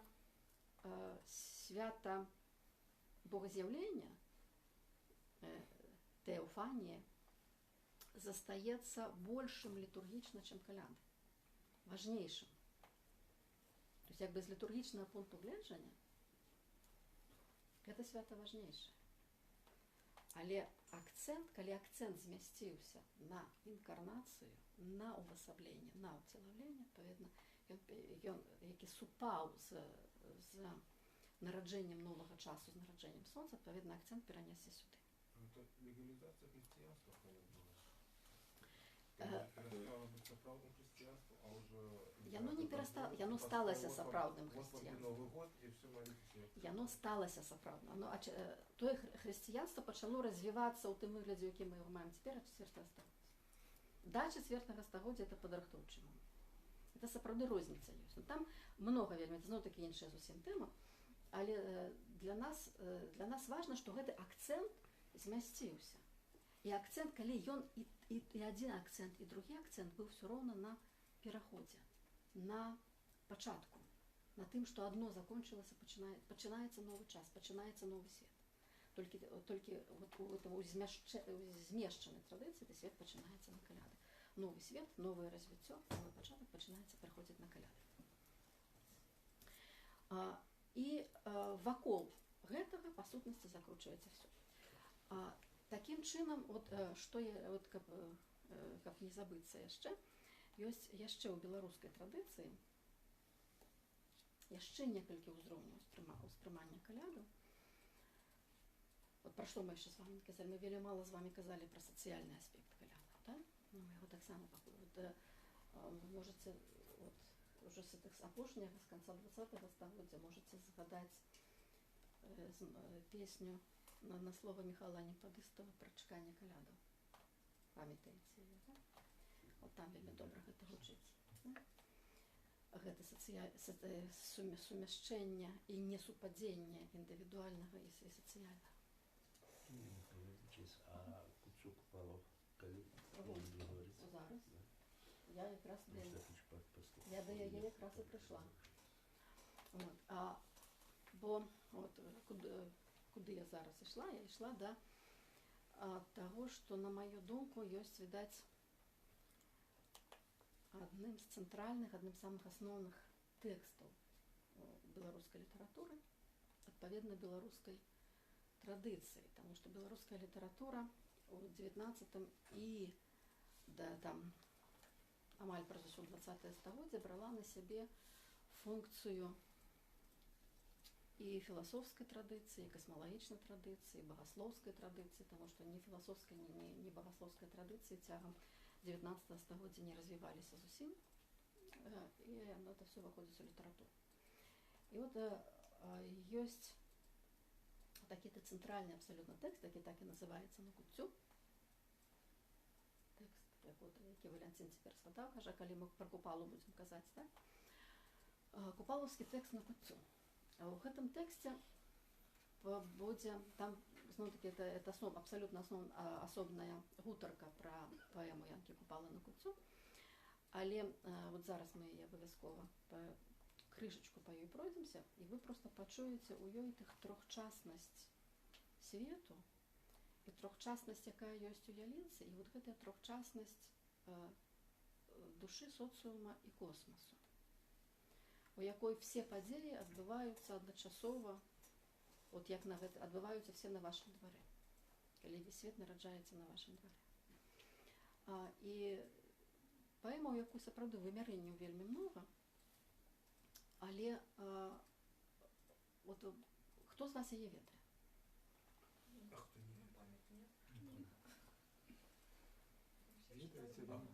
Ведаюць, але не памятаюць. Ведаюць, але не памятаюць. Чыталі, вывучалі. Добра. Бо это добра, калі хто памятае, тады можна яе чытаць в разбіўку. Калі яе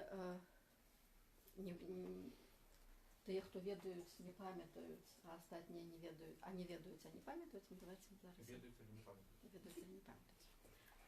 Ну, давайте цяпер проста вось з вашага дазволу я вам нагадаю. Паслухайце вельмі уважліва і паспрабуйце сапраўды адчуць пра што гаворыць Купала, тое, што я яшчэ не гаварыла у папярэдняй гутарцы. Все, што я гаварыла, в гэтай паэме ёсць, але яшчэ і больш.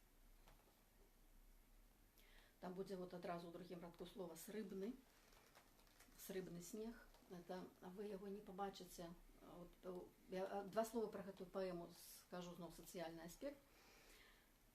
Гэта, як я ўжо сказала, на маю думку, это ўвогуле цэнтральны тэкст беларускай літаратуры, адзін з самых асноўных тэкстаў, самых прыгожых і яркіх. Але гэта тэкст, пры тым, што праз савецкія часы быў забаронены.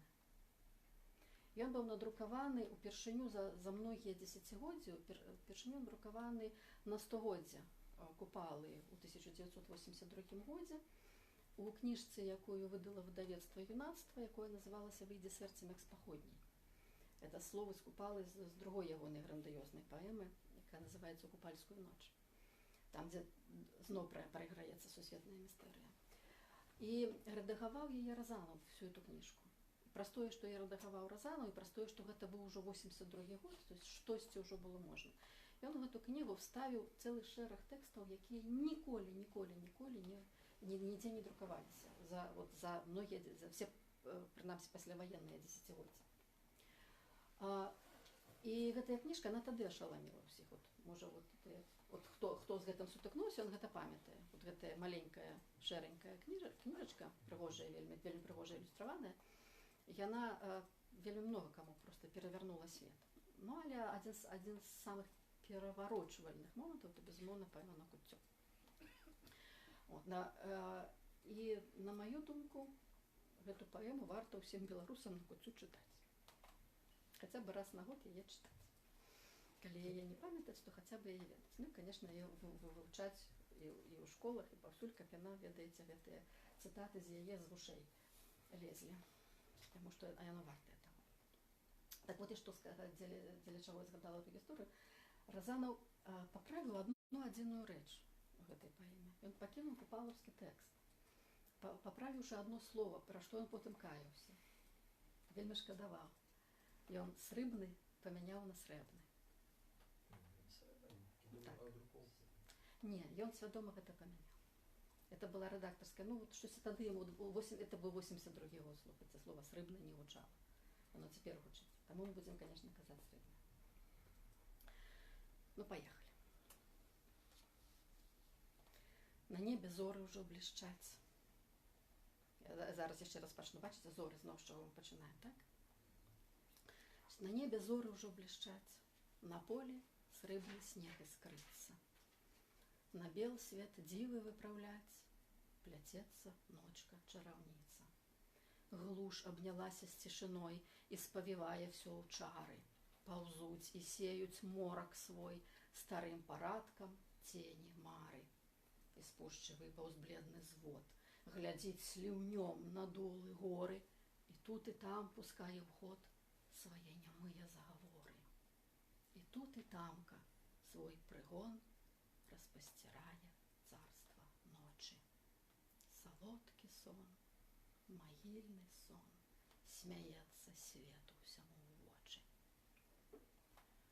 Замёрла ўсё, заныла ўсё, не спіць адвечнае замчышча. Тут пачынаецца жыццё у агнёх старога папялішча. Іскрыстым, бліскатным святлом заліты княскія святліцы. Дружына вольная кругом сталоў дубовых варушыцца. Залататканыя брусы надол спадаюць з дыванамі. На абрусах чысцей расы віно красуецца каўшамі. Духі мінуўшчыны куццю на старасветскі лад спраўляюць. Даўно мінуламу жыццю дары належныя складаюць. На беласнежны на пасад усходзе князь, усходзе княжна. За імі слуг пачэсных рад стаіць задумліва, суважна. Агні брыльянтаў, як зарніц, з'яюць з княжавай кароны. Краса б'е з князеўных зраніц, як бліск маланак развуглёны. Звярнулі вочы ўсе ў іх бок, аціхлі гоманы дружыны. Всіх званых зблізку і здалёк саколім вокам князь акінуў, бярэ коўш соладка віна, п'е за дружыну маладую, і княжна з князем п'е да дна. Князь гутарку павёў такую. Адзін раз толькі ў год збірацца можам з ласкі року, каб год і ржавы карагод зганяць з мінуўшчыны далёкай. Нас не кранулі косы змен, царым мы ў дум жывых гайнале, хоць на падмурку нашых сцен другія наш пасад занялі. Багі другія верх бяруць, суды вядуць над нашым краем. Паходні ж нашы не замруць, што ў вольных сэрцах распаляем. Прашу паклікаць ціганцоў і месца даце ім пачэсці. Ад нашых стоптаных капцоў, якія нам прыносяць весці. Закончыў князь, махнуў рукой. Уваходзяць 3 ганцы ў святліцу. Ідуць з уважнаю ступой, і князю і княжне пакланіцца. А першы гэткі светлы быў, як небам сланыя праменні. У руцэ меў светач, што наўсціў, усе, усюды зводзіў цені. А быў другі з ног і з рук, як гром з жывымі перунамі. У руцэ меў стрэл жалезных пук, і лук стальны меў за плячамі. А трэці быў і раб, і цар, і слаб, і душ ва всякім дзеле, як вечнасць. Молод быў і стар. Меў гуслі, на грудях віселі. А першы князю гэткі сказ, і княжне скажа міласцівай. Я абышоў іх тройчы раз і видел, што яны ўсе жывы, а толькі ўсё той самы лад, з вачэй не знята яшчэ павязкі, ці ідуць уперад, ці назад, відаць сляды цямрычнай ласкі. А як я ішоў між іх святлом, яны пачулі, ах, пачулі, сляпым замораныя сном худыя рукі ўвысь цягнулі. За мною сцяж, і тут, і там, іх вусны бледныя шапталі: «Аддайце сонца наша нам, на што схавалі, расхапалі». Другі за першым князю сказ, і княжня скажа міласцівай. Я абышоў іх тройчы раз і видел, што яшчэ ўсе жывы, а толькі топчуць всё той свет, валочаць ёрмы за сабою, ці ўбачаць корч, ці ўбачаць цвет, адною жаляцца слязою. А як чапнуў стралой аб лук, яны скрануліся ў прасонні, і столькі крэпкіх рук к маёй паціснулася броні. За мною сцяж, і тут, і там іх вусны бледныя шапталі: «Аддайце славу нашу нам, на што схавалі, расхапалі». І трэці князю гэткі сказ, і княжне скажа міласцівай. Я абышоў іх тройчы раз і видел, што яны ўсе жывы, а толькі торг стары ідзе над іх душою потаптанай. Яны ж, як цені, у грамадзе маўчаць і ідуць на пір паганы. А як я ударыў па струне, замітусіліся, як пчолы, і на гары, і ў нізіне мне падавалі голас кволы. За мною сцяж, і тут, і там іх вусны бледныя шапталі: «Аддайце песню нашу нам, на што схавалі, расхапалі». Сказаўшы так, маўчаць ганцы. Маўчыць і князь, крыху часіны. І дасць адказ такі ў канцы ганцам на іхныя навіны. Не ўмруць. Не ўмруць ужо яны, раз хочуць сонца, славы, песні, заб'юць ім зычныя званы прабудным звонам на прадвесні. Сваёй забранай старане, скаванай мучаніцы княжне, узнясуць пасад на кургане, на панаванне недасяжне. На дзеле кожнай яшчэ слугой. У думках вольныя ўжо людзі, над сэрцам іх, над іх душой наш дух лунаці вечна будзе. Вы ж, другі верныя ганцы, як летась, сёлета, на лета ўсе пагранічныя капцы абходзьце зноў з маім прыветам. Гуслямі, лукам і святлом будзіце, клічце і свяціце, і так спануйце іхным сном, каб сон іх шчэз, і ўсталі жыце. А покуль поўнач не прыйшла, весці беседу будзем далей. Засядьце ўсе кругом стала, хай зазвініць віно ў крышталі. А чарку першую прап'ём за цень мінуўшчыны ў сеці, другой цяпершчыне ўзнясём, праславім будучыну трэцяй.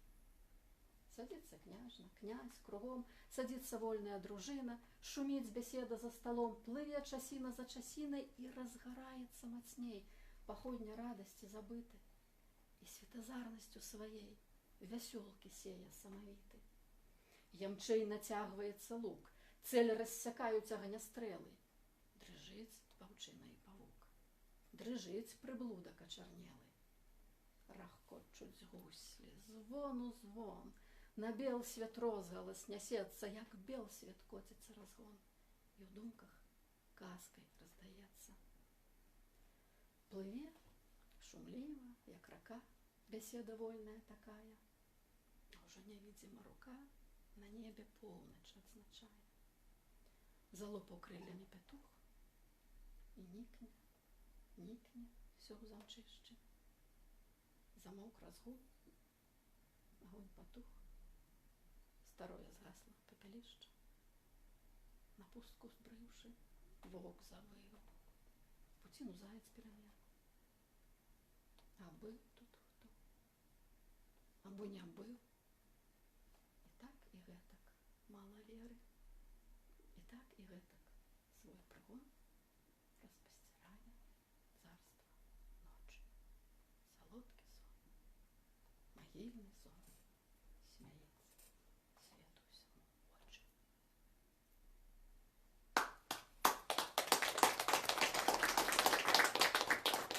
Мерсі. Yes, класс. Мерсі. Вось, і вы можете сказаць, што вы тут пачулі, чаго не было раней сказана? Тры ганцы. І гэтыя ганцы маюць іншую функцію. Паглядзіце. Гэта па-першае. Так. Можна яшчэ? Так, калі ласка. Петух і воўк.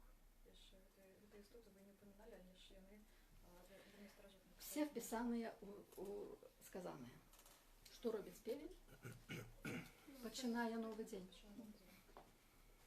Вот што ён робіць. Воўк Перакрэслівае старое. перакрэслівае старое. Вось яно все на месцы. То есть яно, гэта і воўк, і певень, яны все на месцы. Тры ганцы.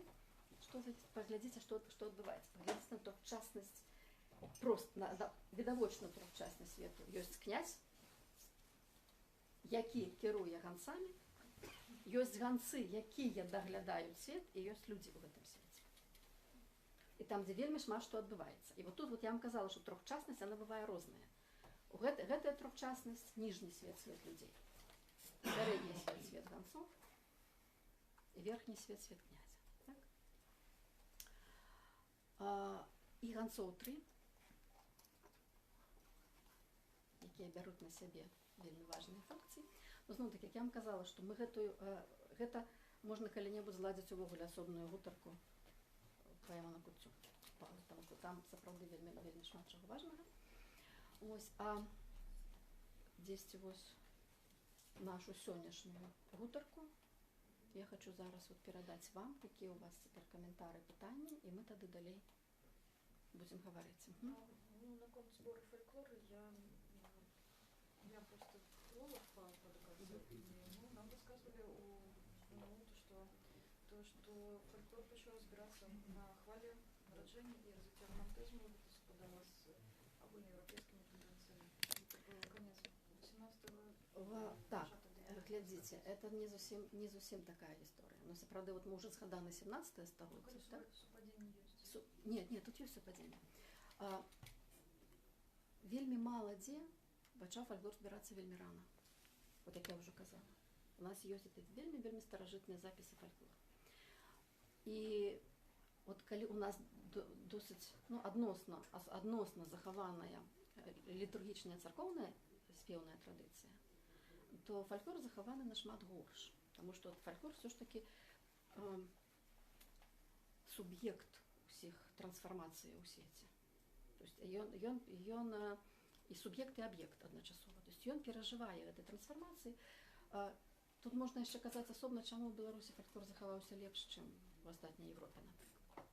То есть, на маю думку, это відавочная рэч. Якраз што адбылося ў Беларусі ў 18-19 стагоддзі. Фольклор взял на себе функцию литературы, которая была... Фольклор... Массовое расслоение. Глядзіце, што адбываецца з Беларусю ў 18 і 19 стагоддзях? Вот калі мы параўнайце гэта 15 стагоддзе, 16 стагоддзе, 16 стагоддзе, Скарына, статут Вялікае княства, Біблія. Гэта Беларусь не проста шчыльну, Беларусь это анахраністычны тэрмін, так, у дачыненні да 16 стагоддзя. Край, будзем казаць, так, зямля, свет, Літва, княства, так? Культура традиции, политика, княства не толькі впісаныя у еўрапейскія працэсы, а ідзе часам наперадзе гэтых працэсаў. Наперадзе мы бачым пярэдні край гэтых працэсаў, як мінімум у справаводстве, і таксама дзесь вот наперад працэсу потрапляе Купала, правда, там не было чаго рабіць, так? Ён там як бы ён выстрэлівае сам сабою. Але 16 стагоддзе это все впісана. З 17 стагоддзя да сярэдзіны ідзе яшчэ на хвалі 16 стагоддзя. Ад другой паловы 17 стагоддзя Войны. ідзе заміранне. Потому что Там таму што многа, так? Таму што там сапраўды многа. Гэтых вот як бы гэтых фактараў, пачынаючы ад палітычных, іх вельмі многа. Але факт той, што сама па сабе беларуская традыцыя, тое, што, ну, можна сказаць, умоўна беларускамоўная нават традыцыя, так? Вылятае з гэтага працэсу. Вось. І вот калі вы кажаце, што мы супадалі з Европы, мы не супадалі з Европы. У 18 стагоддзі сапраўды пачынаецца інтэнсіўны збор фальклору ў Нямецчыне і ў заходняй Европе. У Беларусі гэтага і блізка няма. У 18 стагоддзі блізка нічога няма. У 19-м, прычым, што гэта все пачынаецца напрыканцы 19 стагоддзя. Канец 19 стагоддзя, уже все пасля паўстання, глыбока пасля паўстання. Выпадае, чаму, напрыклад, прапаў фальклор у Іспаніі? То, што мы маем запісы ад 12 стагоддзя іспанскія, нават ад 11-го. У 12-м пісаныя. У 18 стагоддзі вот это вся пачынаецца прагрэс. У 18 стагоддзі, 18 стагоддзя таксама это вельмі адметны ўвогуле перыяд у Европе. Не будзем на гэтым зараз спыняцца, але гэта перыяд, які максімальна аддалены ад традыцыі і ад прыроды. Это вялікія парыкі, пудреныя, это все страшныя крыналіны. У Іспаніі высякаюцца лясы. У Іспаніі мяняецца традыцыя вельмі моцна, яна робіцца вельмі моцна аб'ектам вот гэтых усіх тэхнічных новаўвядзенняў. 18-19 у Брытаніі тое самае, па сутнасці па ўсёй Европе тое самае. І вот гэтыя хвалі, гэтыя тэндэнцыі разбіваюць традыцыйнасць укладу. І традыцыйнасць укладу завяршаецца ў Еўропе, па сутнасці, она сканчаецца ў 17 стагоддзі. Але ў 18-м все, што ад яе засталося, она вот так вот разбіваецца. І застаюцца толькі рудыменты, застаюцца толькі вот фрагментарна. І, ну, фрагментарна оно будзе да 21 стагоддзя. Але просто вот гэты мацярык традыцыйнай культуры разбіваецца ў 18 стагоддзі. І застаюцца мацярык развіваецца на архіпелаг, так? Застаюцца выспы некаторыя. На гэтых выспах што засталося, то засталося, так? І от калі, напрыклад, вы возьмеце якую-небудзь этую там кельтскую выспу, якую-небудзь эту шкотскую, ну там вот то, што вот там-то, што там было традыцыя, то там дзесьці захавалася до конца 20-го, пачатку 21 стагоддзя. А тут велізарны край, які выпаў з гэтай традыцыі. І вот глядзіце, што вот як яна, як гісторыя грае, так? Выпаўшы з цывілізацыйных працэсаў, захавалі традыцыю. Яна разбілася там, дзе пайшоў цывілізацыйны прагрэс, а там, дзе ён не пайшоў, яна засталася. І таму мы, от, мне, на маю думку, я не буду сцвярджаць, але на маю думку, тое, што мы маем у беларускім фальклоры, было у еўрапейскай традыцыі. Оно просто не захавалася. Таким чином, тут вы кажете про супрацьстаянне навуковой парадыгмы мышлення Это нават не, это не супрацьстаянне, гэта хвалі часу, это энергія часу, это эпохі. У Беларусь не прыйшло 18 стагоддзе. Яно просто сюды не прыйшло. Яно прыйшло, калі прыходзіць сюды прагрэс. У другой палове 19 стагоддзя, калі пачынаюць будавацца мануфактуры, так, па Беларусі. І чыгунка, так. Это другая полова, уявляйте себе. То есть мы отстали на 2 стагоддзі, і гэта былі ключавыя, ну, 1,5, скажем, окей, 1,5. І гэта былі ключавыя 1,5 стагоддзя, за якія была разбураная традыцыйная культура ў Европе, і якая захавалася тут.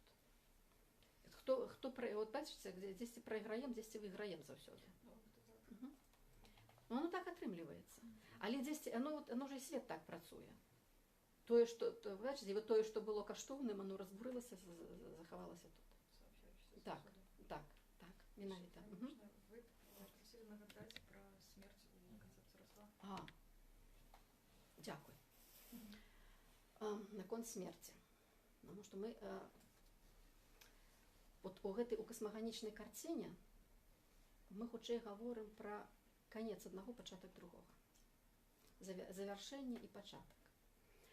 Завяршэнне і пачатак касмаганічныя транслююцца на свет жывога як смерць і нараджэнне. І вот дзе смерць і нараджэнне адбываюцца на каляды. Я згадала пра смерць, калі згадала пра дары, евангельскія дары трох мудрацоў Ісусу. Сярод гэтых дароў быў дар смерці, дар памазання ў смерці, смірна. Момант нараджэння мае ў сабе, момант стварэння мае ў сабе все, што будзе далей, у тым ліку і завяршэнне, у тым ліку і смерць. І гэта, вот, так як гаворка ідзе пра інкарнацыю боства, гаворка ідзе пра ўславленне Ісуса у хрысціянскай традыцыі. Асноўная, самая асноўная дзея, самы асноўны момант існавання Ісуса ў свеце, ці супадзення Ісуса са светам, гэта ўваскрошанне пасля смерці. Смерці ўваскрошанне. Гэта асноўны момант, не інкарнацыя. Не інкарнацыя. Тут асноўны момант гэта ўваскрошанне. І вот калі ён нараджаецца, вот гэты момант асноўнасці, ён таксама прысутны. Это значыцца момант чаго? Момант жыццядайнай ахвяры на крыжы. Момант смерці, якая, і вот тут вельмі важна, это не проста смерць, пасля якой вот ачышчаецца месца для новага пакалення. Это смерць, якая адмяняе смерць. Это смерць, якая дае жыццё усяму астатняму. І вот гэта гісторыя, што смерць, якая дае жыццё ўсяму астатняму, вельмі старажытная. І яна зноў-такі ёсць, яна зноў-такі прасочваецца ў беларускіх калядках, якія ніяк не звязаны якраз з гэтай вышэйшай касмалагічнай традыцыі, пра якую мы казалі. Жыццядайная ахвяра прайграецца у самой гісторыі, скажем, старажытнай гісторыі стварэння свету, гісторыі супрацьстаяння Перуна Велеса, так, ці гэтага бога-грамаўніка і хтанічнага монстра, што з імі адбываецца. То есть нябёсны герой забівае хтанічнага монстра, дзеля чаго? З яго забітага стварае свет. Гэта самая, это максімальна прапісаная бабілонская гісторыя змагання Мардука і Тыямат, але яна праходзіць праз вельмі многія традыцыі, яна вельмі моцна гучыць ва ўсёй еўрапейскай традыцыі, і вот гэта гісторыя жыццядайнасці ахвяры, то есть той, хто забіты, не той, хто памёр, а той, хто забіты. Той, хто забіты, потым фактам свайго памірання дае нараджэнне свету. То есть, калі гэта ў касмаганічнай традыцыі, скажем, Перуна Велесава, это все вельмі проста. Это ці яшчэ лепш Мардук Тыямат, это вот там, дзе вот літаратура, якая это вельмі добра зафіксавала. Калі Мардук забіў Тыямат, Тыямат гэта цмачыца марская. Калі ён забіў Тыямат, і все, уже вайна скончылася, то есть ён уже робіцца там каралём над багамі, і ён тады уважліва паглядзеў на Тыямат, ён ее разрэзаў на дзве часткі, тыя цмачыныя цела, і з аднаго цела, адну палову цела павесіў, з яго сталася неба, другую паклаў, з яго сталася зямля, тады ён утылізаваў там вочы як зоркі, і там все, і шуму, і хвост, і все утылізаваў, стварыўшы свет. То есть, па сутнасці, вот мы гэта таксама цяпер падрабязна разбіраць не будзем, это велізарная тэма, чаму менавіта з мёртвага монстра ствараецца свет, з мёртвай хтанічнай істоты ствараецца свет. Але паглядзіце, вот гэтая забітая істота стварае свет. І ў беларускіх калядках гэта цудоўна гучыць. Адзін з важных персанажаў беларускіх калядкаў і песень — каза. Што робіць каза? Вот это цыкл вядзення казы. Каза памірае і нараджаецца. І гэта каза, гэта якраз вот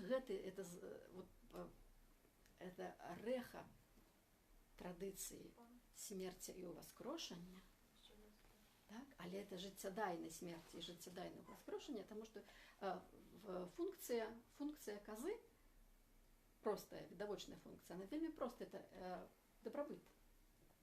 Это го-го-го каза, го-го шэрая, там, дзе каза ногой там жыта капой, дзе каза рагом там жыта стагом і пайшло, так? То есть гэта вот тое самае багацце, пра якое мы казалі на пачатку. Але і можна было б згадаць казу ў тым моманце, дзе мы пра гэта казалі, дзе каза менавіта пераносіць гэты свет рэальнага, сферу рэальнага ў сферу магчымага і пажаданага. Але гэта каза, якую забіваюць, якая ў гэтай містэрыі, якая прайграецца там на кожным двары, дзе ходзяць калядоўшчыкі, каза памірае і каза воскресае. І каза памірае дзеля чаго? Дзеля того, як памірае зерня, дзеля того, каб нарадзіўся колас. І вот это вот і каляды гэта зноў-такі вот момант, калі гэта моцна вельмі адчуваюцца все ўзроўні пераходу смерці ў жыццё, і жыццё завяршаецца смерцю, якая дае новае жыццё. То есть вот это вот важно. Калі ласка, у вас было пытанне. Такие здесь уваги, это может быть концепция, так само Да. получились, вы продали много тысяч лет, может быть, так пару зауваг. Фольклор это не материальное дело, а это культурная коштовность, якая не материализуется. Тому мы кажем не про 18-17 століття, а кольки завгодно. Да. Это только фиксация, Безумовно. а это на тысячу лет. Безумовно. Другое питання, що коляда это все-таки з'ява значно раніше, ніж просто християнство, яке ми являємо.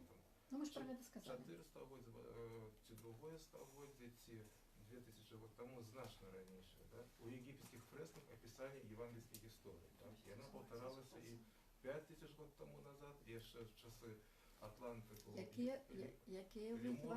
А якія ви євангельські історії у єгипетських фресках маєте на увазі? Довгий курс лекцій, особливо. Ні, ну мені просто вельми цікаво, тому що... Ну, цілком повтор там приход. Ну, навіть до того кажуть, що от фараон мог бути Христом. Цілком повторяється все, це апостоли, ворони, хрещення голубом і так далі. Да? Це все є. І зрешті скончимо тим, що там то з Альфа Центавра прилетіли там розумні істоти, які це зробили мільйон років тому і так далі. От в цей момент треба вирішувати. І уся ця архетипа, які ви сказали і у Купаловській поемі, да?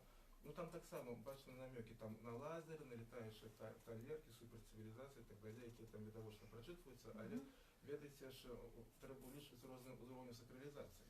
Что мы ведаем, что вот эта поэма, да, и она, может быть, стремалась в 100 году не только тому, что большевикам не подобалось, а еще многим силам, яким хочется сховать сопроводную историю цивилизации. Ну, я фантастично кажу, да, то есть не в якості наукового контексту, да, в якості постмодерністи, Ви говорите справді не в якості наукового контексту. постфольклорного, Я би вельми пропонувала, якби тут не наукова конференція. іншопланетні цивілізації покинуть цю Баку за нашим дискурсом. А все ж таки ми знаходимося в експериментальній пляцовці.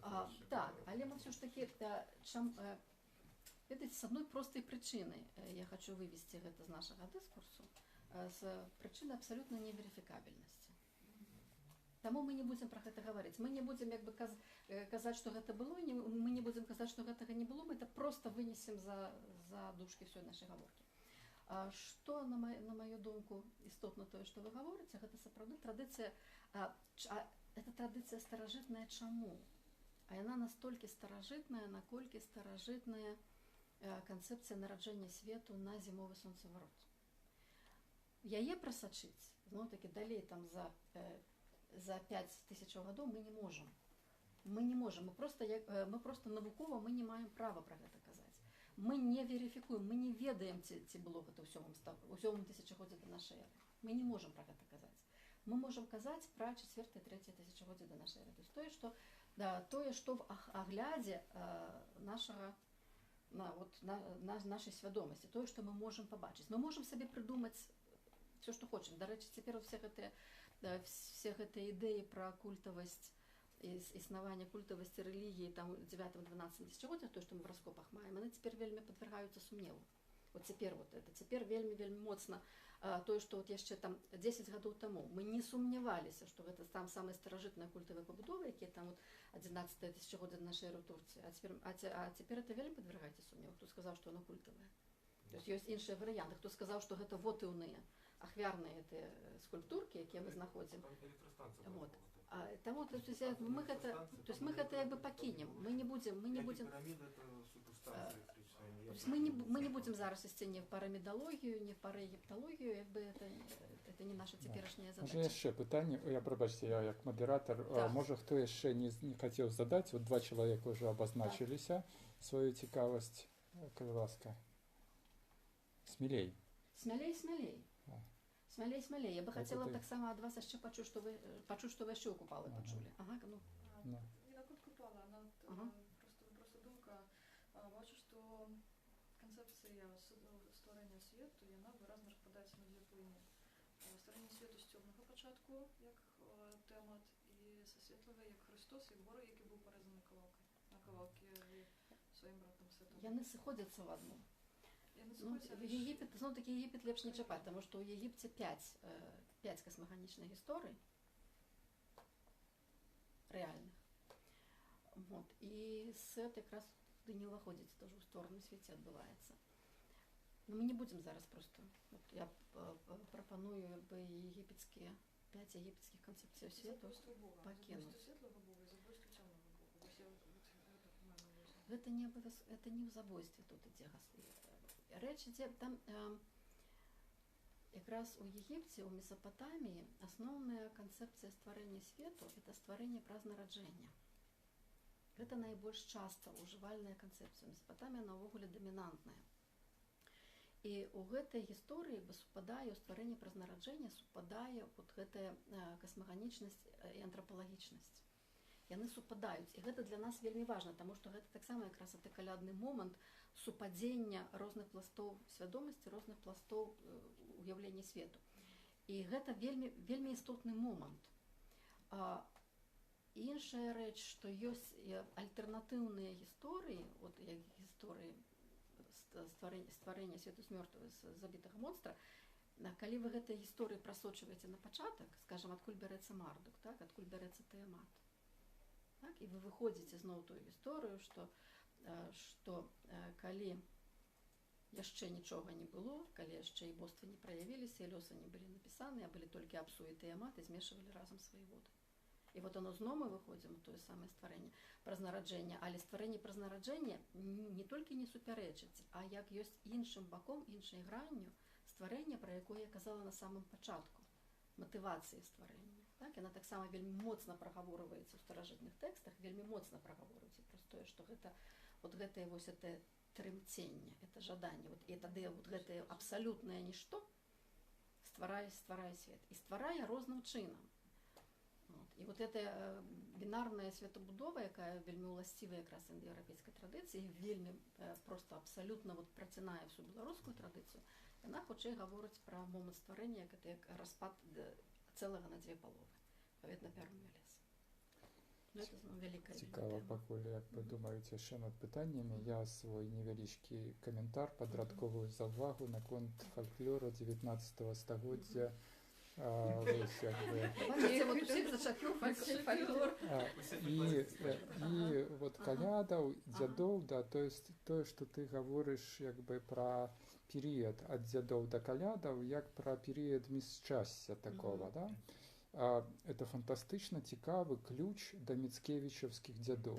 Таму што вот што адбываецца, вот як бы все ходзяць вакол гэтага тэкста, ну і пытаюцца як бы там як бы ці то веш там як бы зусім звар'яцеў там в адзін і той же тэкст якасці розных частак паставяць як бы спачатку там беларускі фальклор і там як бы духаў і та-та-та-та, потым чамусьці все сядзяць у базыльянскіх мурах як бы філаматы, да, і скажем велічныя маналогі пра прадчуванне творчасці, а потым страшная расійская імперія, вот якая, а ведь глядзіце, якое тонкае адчуванне як бы сапраўды часу, то есть сыход у гэтае бясчасце, сыход в абсалютную цемру, калі час сканчаецца ввогуле недзе там, і вот гэты вобраз там Петербурга холодны, там замёрзлы, там і Алішкевіч. А ведь як бы хто такі Алішкевіч, як бы гэта Пітер, што? Ну, масон, містык, як бы, не важна, што, ну, як бы, не тое, што ён масон, колькі тое, што ён чалавек, які в Петербурзе, ну, там, гаварыў з духамі, меў дар, як бы, ну, уже не буду расказваць, то есть меў надзвычайныя здольнасці, камунікаваў, да, і вот Алішкевіч як маг, які там з'яўляецца напрыканцы і прадчувае, вот цікава, што ў Міцкевіча можа быць адпаведнікам каляда, глядзім. да. А я вот на это вот тут Міцкевіч все абсолютно зрабіў правильно, тому что я, так як дзяды гэта не наша сённяшняя тэма, але я зараз просто вот в одной фразе паспрабую сфармуляваць эту канцэпцыю дзядоў. Значит, сонца сыходзіць у ніжні свет, але яно там ёсць. То есть сонца, оно не памёрла, так? Яно знаходзіцца ў ніжнім свеце. А свет уяўляецца як дзве бездані. Прытым гэта мы звычайна кажам, глядзець у абедзве бездані, так? І гэтыя абедзве бездані, яны могуць быць і касмалагічнымі, антропалагічнымі, што версія, што ўнізе мікракосам, макракосам, але ў макракасмічным сэнсе гэта дзве бездані, бездань у боскі свет і бездань у ніжні свет. І гэтыя дзве бездані глядзяцца адна в адно.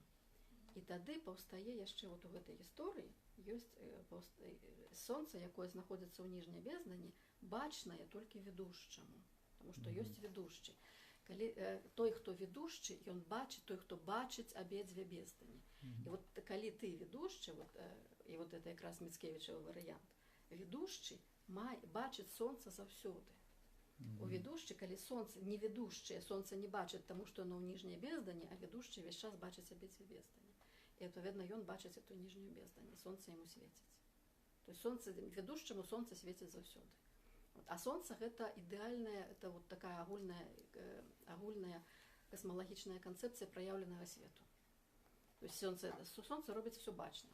Это вот як Бог атом, які не бачны, не спасцігальны, невымоўны, сінкрэтызуецца з ра і робіцца атом ра. Таму што ра гэта праяўлены, бачны, дзейсны. І вот працягнуць як бы вельмі цікава, глядзіце, в 30-е гады Міцкевіч, ну вот ужо пасля эміграцыі ў Париж, піша свае такі славутыя, нескончаныя гісторыі будучыні. То есть некаторыя называюць гэта як бы першым навукова-фантастычным раманам. То есть ён спрабуе і апісвае Европу, ну, скажем, ужо там праз як бы вялікую колькасць год, там, прычым і тэхнічныя вынаходніцтвы, то есть придумывае все, што можа. Але пры гэтым не сканчае, то есть не друкуе, то есть все гэта застаецца, вот як быццам бы ён прачувае штосьці такое, да? Ну і уже не буду казаць там пра Тавянскага, пра все гэтыя прачуванні і гісторыі, але вот у мяне такое ўражанне, што вот такім светлым момантам нараджэння новага света у Міцкевіча пан Тадэуш. Ну так. У чымсьці як бы, таму што это вот якраз дзіўна і, можа быць, да гэтага яшчэ вярнуцца, таму што гэты новы свет нараджаецца з мінулага. Пан Тадэуш гэта шляхціц і ваяр, а ваяр гэта таксама... Ваяр это салярны персонаж. Ну, не забывайце, што яны ўдвух, памятаеце, чым сканчаецца пан Тадэуш, як бы шляхецтва надаецца всем вяскоўцам, а сам Тадэуш з Зосей пераапранаюцца ў вясковую вопратку і ладзяць вяселле па старажытнаму. Так. І вот тое, што Тадэуш з Зосей, гэта як мы... То есть все вызваляюцца, вот як бы паэма сканчаецца тотальным вызваленнем всіх і всяго, і гэта вельмі цікава. А у Купалы, вот я не ведаю, ці вы звярнулі ўвагу, у Купалы князь і княжна, там персонаж дзейнічае, гаворыць, толькі князь, але ён не адзін, у яго ёсць, ён бінарны. І тое самае дакладна ў ягонай паэме «У купальскую ноч», дзе дух пушчы і пушча. То есть дух пушчы гаворыць і камунікуе, а пушча просто называецца, але яна прысутная. І вот мы у паэме Купалы мы бачым і княжна з князем п'е да дна. І все кланяюцца князю і княжне. Княжна фігуруе толькі як то, што яна ёсць. Што князь не адзін, што адзін, гэта адзін цэнтральны, это верхні персонаж, ён бінарны. Ён мае в сабе... Я бы сказаў, што зараз мы падыходзім да фантастычна цікавай думкі пра сувязь вот гэтай старой польскамоўнай шляхецкай літаратуры і новай беларускай. То есть філолагі, ну, безнадзейна часам б'юцца галавой аб сценку і, ну, вот спрабуюць знайсці нейкія моманты пераемнасці там па сюжэтах, як бы, ну, вот па гэтых всіх рэчах. А супольная матрыца гэта пачуванне як бы календарнага часу, то есть вот гэты сакральны час, які там, на які накладаецца і тое, і там яны сутыкаюцца, канешне. Так, шыкоўна. Ці гэта было б магчыма, калі б не захаваўся гэты наш востраў?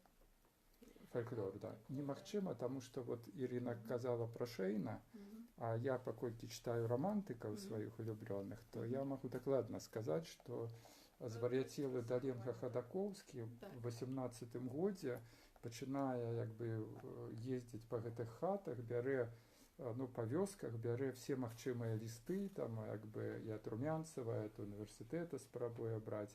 І ён першы фармулюе, чаму ён гэта робіць, што там пад гэтымі сялянскімі стрэхамі все яшчэ гучаць імёны забытых багоў.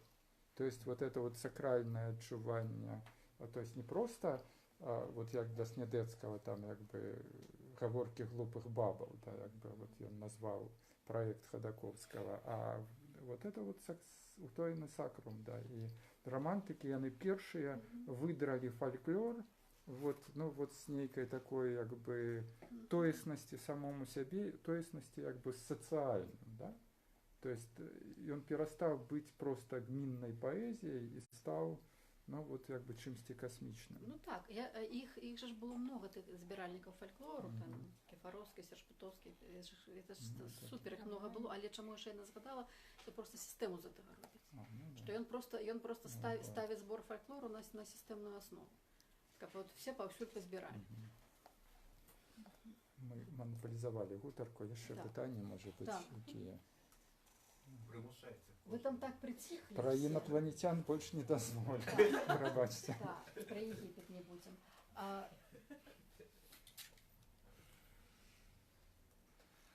Таня, уже вы нам что скажете? Я тільки щиро дякую за лекцію. Моя традиція. Ну, вы ж гость, вы ж у фольклорной традиции, у обрядовой традиции столько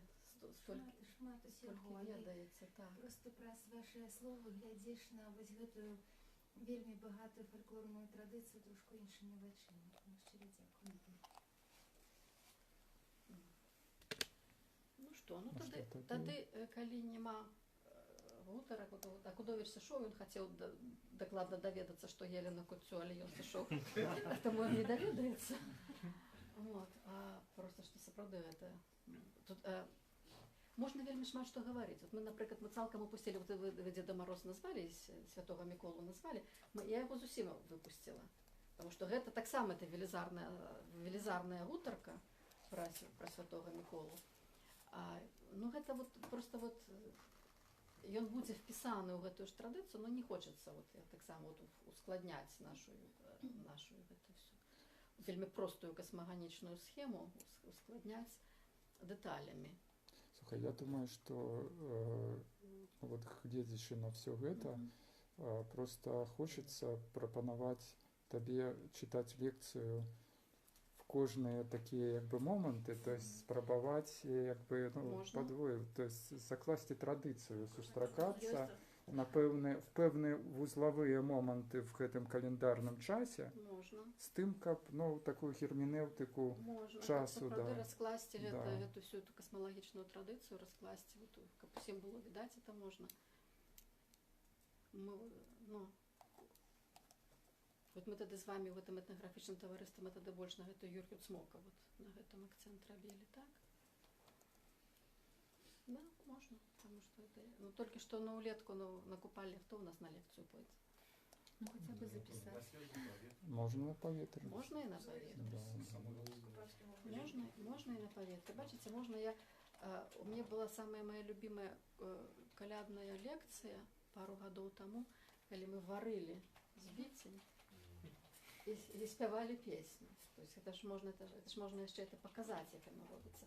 Але гэта іншая задача. Вот моя цяперашняя задача была менавіта звесці всю у одну цельную, вот як Ігор кажа, матрицу, просто показаць матрицу, як это все працуе.